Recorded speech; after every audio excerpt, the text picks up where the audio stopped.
Hello everyone, welcome back to DataSunrise demo series. In the previous video, we covered how to configure MongoDB in DataSunrise. So in this video, we will focus on MongoDB Atlas nodes and how to integrate them into DataSunrise. So by the end of this tutorial, you will get to know how we can prepare and how we can create MongoDB Atlas nodes and instances in DataSunrise. So let's get started. So the first thing to check is if you have any admin database user, because DataSunrise require a MongoDB database user with the admin permissions so that we can retrieve the metadata and instance information from your MongoDB Atlas nodes. So go to your Atlas web console and in the database access, check if there are any database user with admin role. If there are no admin user, you can simply create a new user and assign the Atlas admin role to it.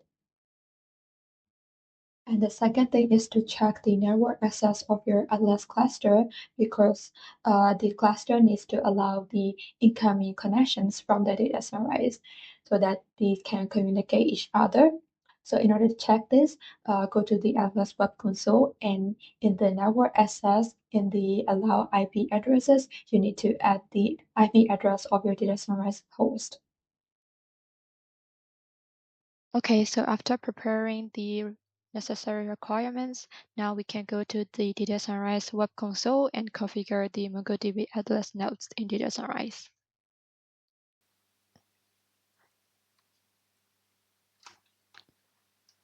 So this is the dashboard of the DataSunrise. In order to configure the MongoDB Atlas nodes, you need to go to the configuration and in the database. Here we have to provide the necessary information of the MongoDB Atlas nodes, Atlas cluster that we need to connect with DataSunrise. So here I've entered the necessary information. So let me explain again. So in this box, we have to enter the host name of the MongoDB cluster. And we have to choose the Mongo plus SRV since we are entering the Atlas nodes. And as soon as we enable this checkbox, the port number box will be disabled, so you don't need to care about the port number anymore. And in the login and password box, we have to enter the previously created Atlas admin account, database account. So you have to provide the account name and the password for that. And also you need to choose the safe password in DataSunrise so that it doesn't ask you multiple times in the future. And then we can test the connection. If it is successful, we can continue with the proxy connection configuration. So in the capture mode, you can configure the settings for the proxy connections.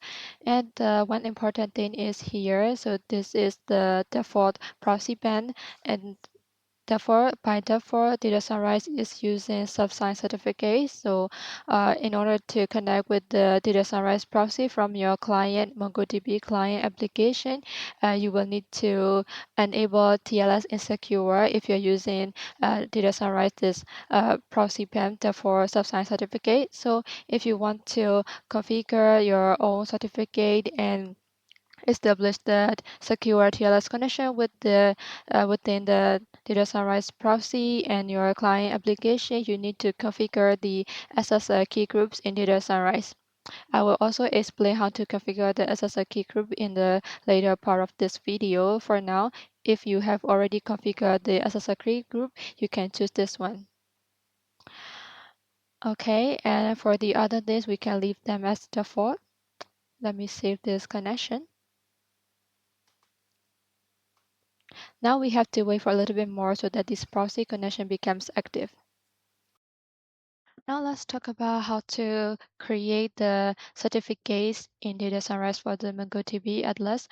So in our user guide, so at any user guide for the Windows or Linux, you can get it from our official website as well. In the user guides on this session, we have also lined out and give the instruction how to configure and how to set the certificates for the MongoDB. Alright, so under the configuration tab in the SSL key group, there are some predefined key groups, and for the MongoDB, we can create a new group, so you can simply click on the Add Group button. For now, let me explain the already defined key group for MongoDB that I've just created. So you have to give the name, so any logical name that you want for the key group. And in the tab, you have to choose the proxy since you are configuring the proxy connection. And there are some boxes for to enter the certificates here. So first one, you have to enter the certificate. So server certificate, for example, you have to upload it here, or you can copy and paste it in this certificate box. And you also need this certificate authority. So CA5, PAN5 for that, you can upload it here. And also you have to upload the private key that is associated with the certificate that you enter in the fax box. So yeah, that's all for the access a key group for the MongoDB. After you created this key group, you can use it in the proxy connection that I've shown as previously.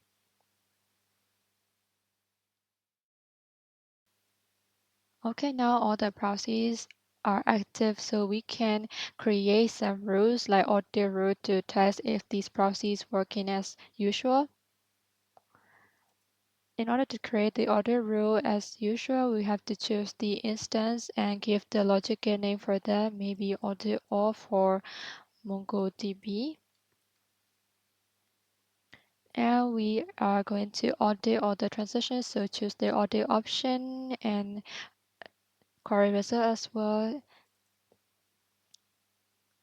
And we are going to audit based on all the query types.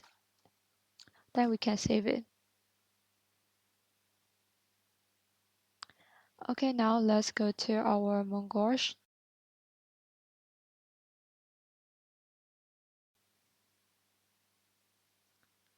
And this is the connection string that I'm going to use to connect with the DataSunrise proxy connection. So here, as I am using the of my own certificate, so I have to give the root CA certificate that I have created in order to connect with the TLS secure connection. Otherwise, you can just connect it without using TLS. Okay, for now, I'm going to connect in this connection and enter my password for the database user. So it has already connected, and let's execute some any transaction, because I'm going to audit everything. So you see that it has been triggered.